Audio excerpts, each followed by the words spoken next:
management of Air Peace has described as false some of the claims made about its operations by the immediate past aviation minister, Hadi Sirika, during his interview on Arise TV on Sunday. During the interview, the former minister spoke about the unveiling of Nigeria's national carrier, Nigeria Air, which Sirika launched less than 3 days before exiting office. He also explained why the government settled for Ethiopian Airline after it emerged as the highest bidder for the national carrier. Sirika claimed that Air Peace leased 2 Boeing 777 aircraft on a monthly lease fee of $250,000, parked the aircraft for several months, and incurred losses of $19 million. An Air Peace at the time, he came to us and asked that he wanted us to permit him to be going to America, China, London, everywhere. We all gave him the permits to go. And he brought in 2 777s. He was paying leases of about maybe $250,000 per one. So which is $500,000 he was paying per month for the 2 aircraft. And he kept them for 18 months. And that is $9 million. And didn't go anywhere. And by the time he was ready to start, his landing gear was due, his engine was due. Depending on what it is that was due, if you put together another maybe $10 million. So he was starting that business with minus $19 million. Who does that? However, Air Peace boss Allen Onyema is faulting Sirika's comments, and he joins us now for a right of reply. Good morning, Mr. Onyema, and welcome to the morning show. Good morning. Well, Chairman, please, thank you very much for joining us. So this is basically a right of reply conversation. Mrs. Toyin Olajide, your Chief Operating Officer at Air Peace, already issued a statement stating spurious claims, as she puts it, by Senator Hadi Sirika in the conversation we had with him on this channel on Sunday. Maybe you want to go back to those spurious claims, as those claims affect Air Peace and the aviation industry generally, where you are a shareholder, with regard to Nigeria Air. Well, it's quite very unfortunate that it ever happened. I'm not here to fight a battle with the ex-minister. It is not in my DNA to pick fights. But I must say that it's very shameful for an ex-minister of government, somebody who has been in, like he said, 20 years ago he was in House of Representatives, he was a senator, and in the last 8 years he has been a minister of the Federal Republic of Nigeria, being paid from my tax paying. He supervised my ministry. You expected him to be our chief marketer, so to say. But that hasn't happened in the last 8 years. What you see, I'm not going to sit down here to expose a lot of things for the sake of and love of nation. But I must point out certain things. For an ex-minister of aviation to come out to say indirectly or directly that his airline or an airline he supervised is so incompetent, leased 2 aircraft, paying $500,000 monthly for 18 months, incurring $19 million. And he was saying it, he was peddling falsehood barefacedly. He never blinked. He was speaking as a matter of fact that happened.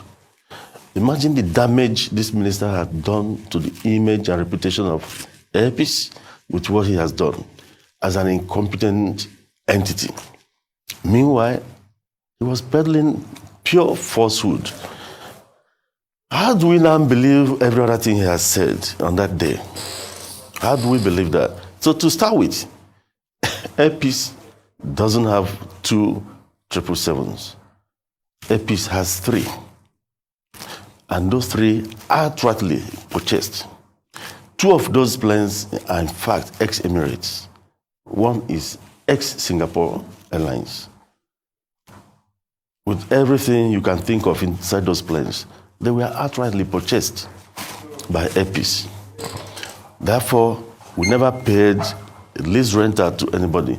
We never incurred, in the first place, you can't even use $250,000 to rent a 777. How much do you pay for a single aisle aircraft? No talk of a 777.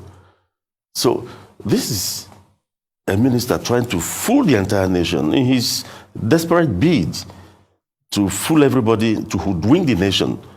He was peddling falsehood on airpeace. So how do we as a nation believe every other thing he was saying out there? The Nigerian Civil Aviation Authority is there. You can contact Nigerian Civil Aviation Authority. They're the regulators.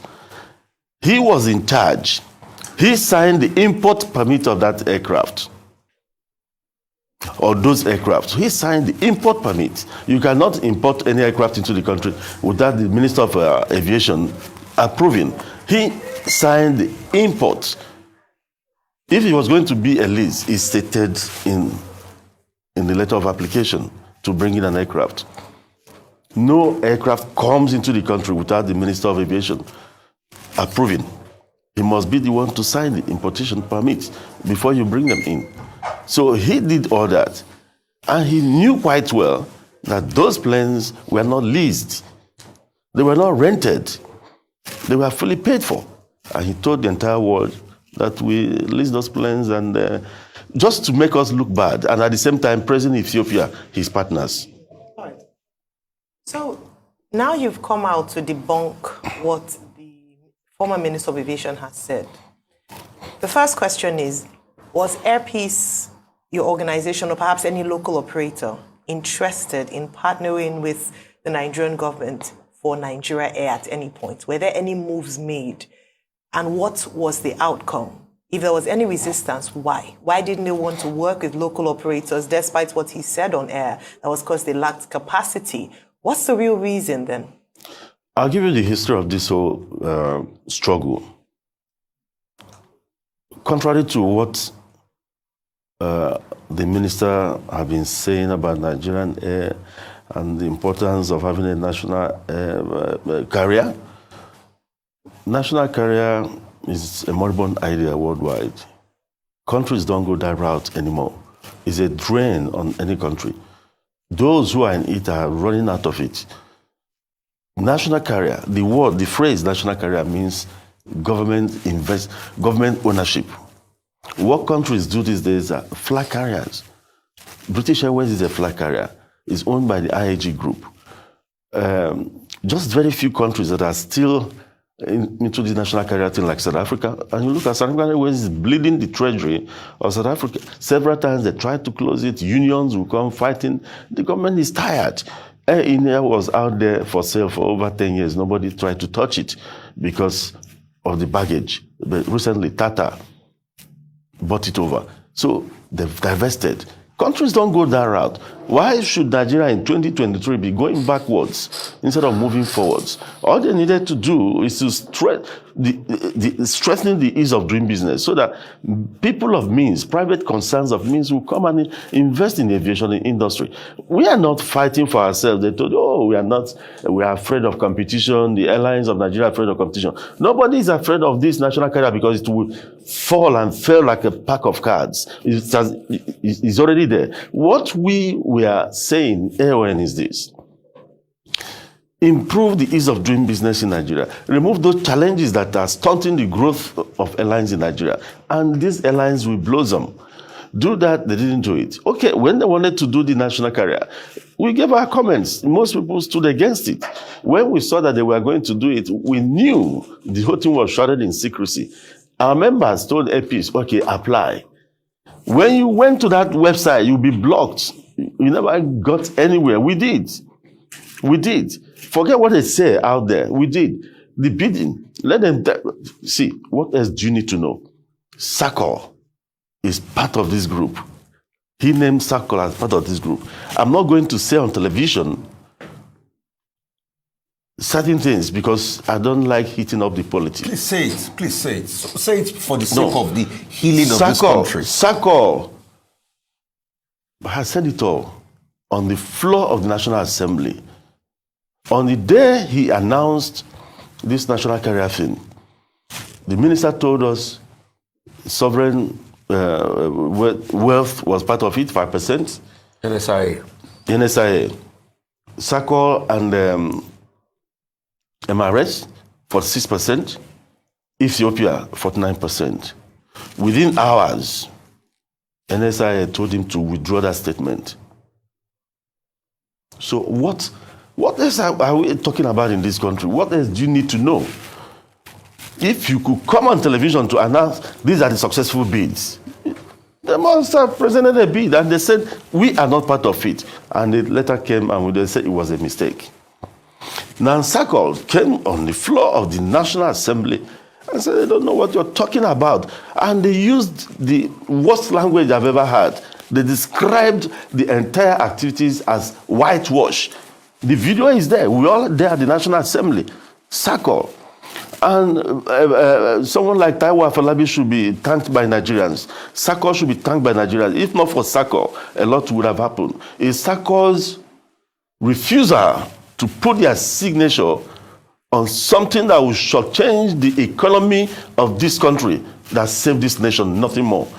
And those of us in AON, the AON that went to court, and we knew fully well that they might penetrate AON and destroy our ranks. 5 airlines came out and stood up and put their names on that suit, so that in case you destroy AON, the other ones, they have locus in law to do this. And those airlines are Max Air, Azman, Air Peace, Tobras, and United Nigeria. On Sunday, when you ask the question, why Air Peace? Because he must have mentioned Air Peace up to 15 times. I don't know what Air Peace has done to him. He said, okay, not only Air Peace, and again, Obiora Okonkwo of United Nigeria. And he deliberately forgot to mention the other ones. Are we trying to play the ethnic cards? Thank God the leadership of Dr. Abdulmunaf Yunus Sarina has given AON a teeth to bite. That man is a nationalist. Dahir Manga is from Katsina State. He owns Max Air. Dr. Abdulmunaf Yunus Sarina is from Kano State. He owns Azman. Both of them, myself, Air Peace, Top Brass, owned by Roland Iyayi, and Obiora Okonkwo of United Nigeria, went to court. And those people are still in court. So it's not an ethnic thing, it's a Nigerian thing. Okay. And today, I have to use this opportunity to congratulate our brother, Alhaji Dahir Manga. He's launching his first 777 today, yet we don't have capacity. Okay, so one of the things says that you don't have capacity, but I see that you are having partnership with the government of Antigua. Other countries are calling you to come and help set up their national flag carrier, but they say you don't have capacity. I want you to respond to that. And also, you don't have capacity, but during COVID-19, you went to everywhere Nigerians were to bring them back home when COVID-19 was raging on and all of that. And you've also helped with evacuation. But the conversation about you not having capacity, I mean, what would you like to say as regards all of that? And why I kept on saying say it is because the things we live on say destroy our country. Say the absolute truth. How do you feel being treated this way, with the Minister of Aviation? And also the certification. Did Nigeria Air pass that certification, the AOC certification and all of that? Please, I want you to tell the absolute truth about how you've been treated this way and other airlines, so that Nigerians will know the truth. We keep saying we don't want to talk. This country keeps getting destroyed every day. We want to be the voice of the people. Let the people know. Rufai, the truth is, I'm a student of nonviolence education. So sometimes there are things we manage in order not to hit up the polity somehow. But the truth is this, we have to speak up. That's why we went to court in the first place. Now, he said we don't have capacity. All those falsehoods were meant to demean the local operators, the indigenous Nigerian airlines, in favor of this charade they've put up with Ethiopia. That's all. To be allowed, even at the fake meetings. How many times, even the former president, Muhammad Buhari, shut down this national air project at a time. One man is just hoodwinking the country into believing that this is needed. All they need to do is to set up a strong flag carrier. If you provide the enabling environment for people to operate, more people will invest in the system. Now about capacity. He told the world that we were low in capacity. He told the world on television that Air Peace was giving Dubai to fly, to conduct flight operations into Dubai. Are they flying now? Air Peace is no longer flying to Dubai because they are low in capacity. I say, whoever advised Senator Hadi Sirika to come on television to defend the indefensible has not done him any good. The whole world knows. We started operations into Dubai July 5th, 2019. We never stopped until COVID. Everybody stopped. When COVID stopped, we started. UAE decided, for whatever reason, to complete ban on issuance of visas to Nigeria. Air Peace stopped going to Dubai. Emirates stopped coming to Nigeria. Neither Air Peace nor Emirates is plying this route now. None of them. So why should the Minister of Government barefacedly come on television that have this kind of outreach to the world to spoof falsehood because you want to paint the indigenous operators black and blue? Now, he said Air Peace doesn't have capacity. The same Air Peace, when the entire world shut down during the lockdown in 2020 because of COVID-19, Air Peace went to China on 3 occasions, bringing back Nigerians. That is a 14-15 hours non-stop flight, deploying our 777s to go to bring Nigerians back to their homeland proudly 3 times. Yet Air Peace doesn't have capacity.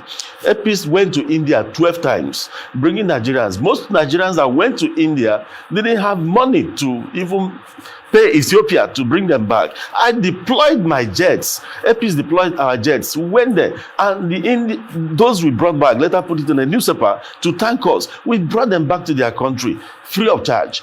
We did 12 sorties to India. Yet Air Peace doesn't have capacity. Air Peace went to Thailand, brought Nigerians back. Air Peace doesn't have capacity. Air Peace went to Malaysia, brought Nigerians back. Air Peace doesn't have capacity. Air Peace went to Indonesia, brought Nigerians back. They don't have capacity. In Malaysia, Indonesia, Nigerians went to the embassy, almost attacked everybody because they were stranded. Air Peace deployed, went there and brought them back. Air Peace went to South Africa during COVID, brought Nigerians back. Air Peace also went to England, to the UK, brought Nigerians back, went on a second one. The UK authorities said, oh no, you don't come again. They cancelled whatever they gave us, the permit they gave us. I paid for Nigerians, I hired a European carrier to bring them back. The federal government of Nigeria praised Air Peace for doing that, for love of country. We did others. We don't have capacity. During the xenophobic attacks, Nigerians were being killed. Nigerian shops were being raided. Nigerians were being dehumanized in South Africa. I felt bad. He had told some people that, it was a public stunt. Which kind of public stunt? This is how I've been. I have to be proud of myself, if not said, in this country. Without Allen Onyema, maybe Boko Haram would have been a child's play. What happened in Niger Delta? I brought up myself. I initiated the program with my own funds, brought the entire University of Rhode Island Center for Nonviolence and Peace Studies, paying hundreds of millions, bringing the entire faculty here to train and transform militants with my own money. I was doing it for several years, from 2005 to 2008. Until Yaradua came and asked me and Libe, who is this Allen Onyema? I have a security report that this guy is decimating militancy. And they brought me. The rest is history today. I've always contributed to the well-being of this country. And all I get from some government officials as this kind of thing, they do all sorts of things, fight you from different angles. And this is what is happening. Yet we don't have capacity. Air Peace doesn't have capacity. We deployed our 777s, went to South Africa, rescued Nigerians during xenophobic attacks. On 2 occasions, Nigerians walked tall during that period. Nigeria as a nation was respected worldwide for what Airpeace did on their behalf. Nigerians felt proud. He needed to see. Why did I break down inside the plane when they arrived? Yes, you saw me crying inside the aircraft. It was because I saw another woman carrying a child, and the woman was praying for me and saying, see, it was an Igbo guy that was carrying, she lost a child in South Africa, that if you didn't come, maybe I would have died, and that, see, an Igbo guy was helping her to carry the other baby all the way from South Africa. They were all clinging to each other. They were singing national anthem. Nigeria became one. This is what we are using Airpeace to do in the country. It's not about money. When you come to Airpeace, it's mini Nigeria. We don't discriminate. I've trained Northerners, Southerners, Southwest, Southeast, giving them a meaningful employment, not just the minimum wage in Airpeace is about 50,000 for cleaners. And we are in support of this present government of Ahmed Bola Tinubu. We address our staff. We told them, support this removal of subsidy. We are going to support you. And beginning this month, we are going to dish out palliatives to our staff in support of the government. This is what we've been doing. And the Minister of Government came out there and said, we don't have capacity. And we did all this. And recently, we deployed to Sudan. We deployed to Sudan to bring back Nigerians free of charge. Yet we don't have capacity. Where was Ethiopia? Did Ethiopia do that? I'm going to come to Ethiopia. Ethiopia wanted what they are doing now with the national carrier. They wanted to do it with me. For love of country, I turned it down. April 10, 2019, in a letter. They came to me. They wanted Airpeace to collaborate with them. They took us to Addis Ababa. We signed MOU. And they said in the MOU, we need to push out Gulf carriers. I said, no problem. Mind you, I'm very proud of what Ethiopia has achieved as an airline. They're the pride of Africa. I like what they've achieved, no doubt. So we tried to collaborate. Then when we got to the nitty-gritty of the meeting, what they wanted was to come into this place, do local flying, then use Airpeace callsign to fly the whole world, about 150 BASA, while paying me royalties, paying Airpeace royalties. I said, I would have been getting millions of dollars. And one of them joked, Alan, you don't need to be buying planes again, nothing. I said, where does this leave my country? In the letter I wrote to them, I said, where does this leave my nation, Nigeria? You will destroy the jobs in Nigeria. You will kill the other airlines. No, sir, please. You will kill the other airlines in Nigeria. And Airpeace will be growing. Airline and Airpeace will be swimming in millions of dollars. So we rejected it in a letter. It's documented and it's in court today. So for people saying that we are afraid of competition, if I was afraid of competition, I had them on a platter of gold. I would have taken it, that offer, and I'll sit down. Okay. Mr. Emma, we have just about 3 minutes to go, unfortunately. But there are two issues I would like you to respond to. The first is the status of the matter in court. Justice Olotu granted an ex parte application. AON took there. Justice Alagoa granted an injunction. But I've seen an opinion in which Alexis Zion, is saying, look, that matter had already been challenged in court, and therefore, Nigeria Air, the unveiling that was done on May 29, could go ahead. What's the status of that matter in court? You are a lawyer. And then secondly, quickly, BASA, Bilateral Air Services Agreement, is one of the things that the Airline Organization of Nigeria has been complaining about. Is it the case, as AON is alleging, that Sirika, as Minister of Aviation, did not help any airline with regard to BASA? Quickly, because we have just a few minutes. If I knew you were going to give me 5 minutes, he was giving about 20 or 40 or 60 or 1 hour to talk. I wouldn't have come in the first place because I need time to debunk so many of the things he said. If I knew I was going to spend 5 minutes and go, I wouldn't have come here in the first place. And that is the truth. About the case in court, I'm surprised the learned senior advocate was saying that because I don't know what he was saying, that the case was the court orders have never been vacated. That is the truth. The court orders are subsisting. They've never been vacated. What they did on May 26 was contemptuous of Nigeria's law. And inviting a foreign airline to come and disregard our I mean, disrespect our judiciary is very unbecoming of a government official. That, I mean, Alex Zion cannot go to court tomorrow and tell them that the case has been vacated. It has never been vacated. You don't vacate it by word of mouth. Senator Sirika said that, there's an application to vacate it. Application to vacate is not vacation. It could go either way. They could vacate it or they may not vacate it. So that the court order, the orders of the court are still subsisting.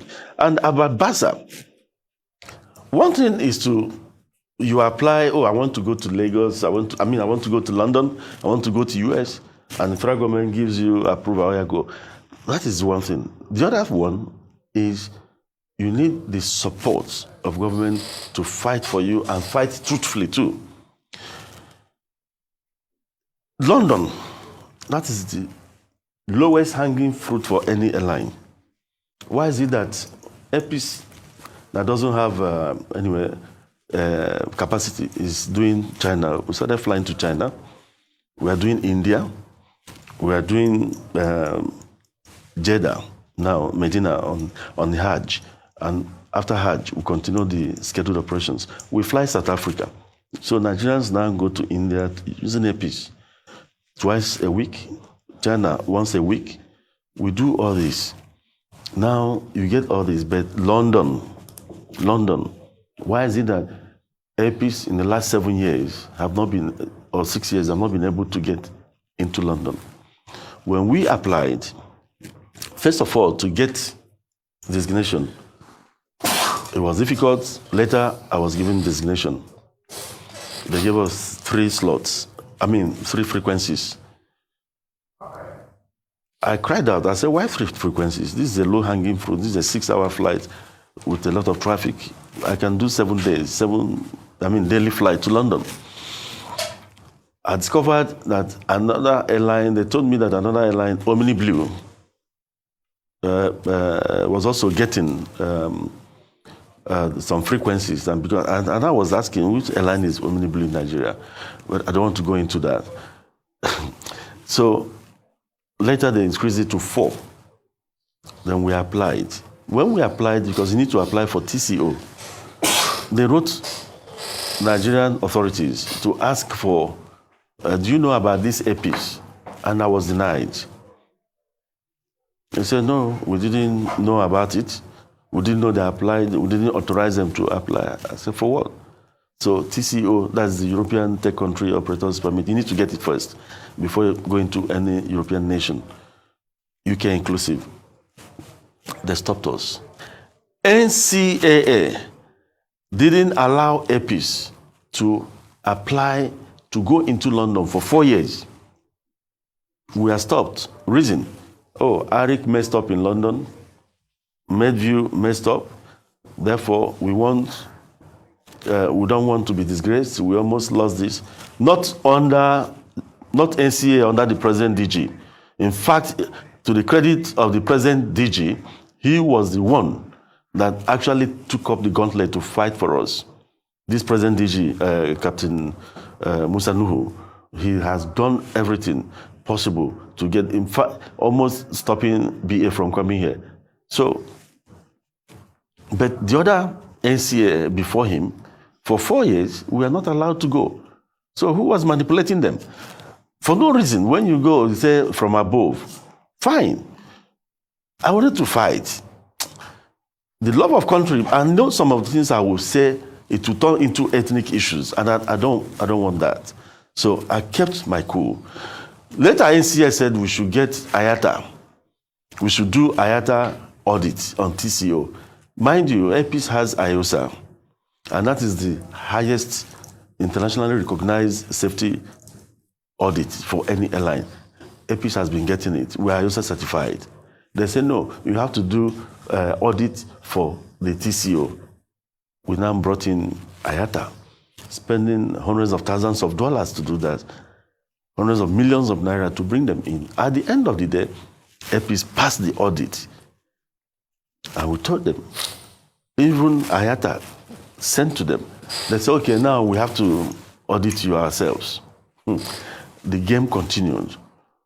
until Musa Nuhu stepped in and said, enough is enough. Enough is enough, before they now allowed us to apply. So when we applied, we are still on it, we are still going through it.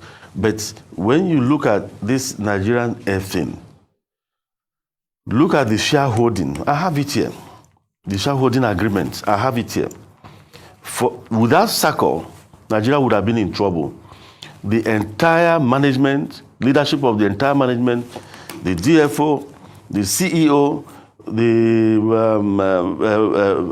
all the management positions, the headship, Ethiopia, deputies, Nigeria. Then look at the shareholding. Ethiopia, 49%. There's a company called Fairfax. Who is this Fairfax? It's another Ethiopian, owned by an Ethiopian. They are transaction advisors. They are going to get 3%. They are going to get 1.45% of the shareholding capital, which is put at 250 million. Ethiopia will bring 122 million, but not as cash. Rentals. They'll bring what Ethiopia is bringing is only the Nigerian companies that are going to bring money. SACO and MRS. I have it here. The document is with us here. Ethiopia is not bringing a penny into Nigeria. Ethiopia will pay rentals for their own plane. It's written here, black and white. Pay rentals for their own plane for 5 years. So even if they pay the 122,000, APIS alone is worth over $2 billion. As I speak to you, Boeing is in my office now for the delivery of our 737 MAX, which is costing over $1 billion. The E2s from Embraer that we've started receiving is costing about $1 billion. 5 of them have entered Nigeria. Ethiopia is bringing nothing, and they are going to earn 49% of your country's wealth. I call on President Ahmed Bola Tinubu to immediately dissolve this chariot called Nigerian Air and start his own thing. Okay, Mr. Onyema, I'm sure there will be more opportunities to further discuss this subject, which is important to Nigerians. So, right of reply, that's a standard practice, and also Nigerians have the right to know. Thank you very much for joining us on The Morning Show.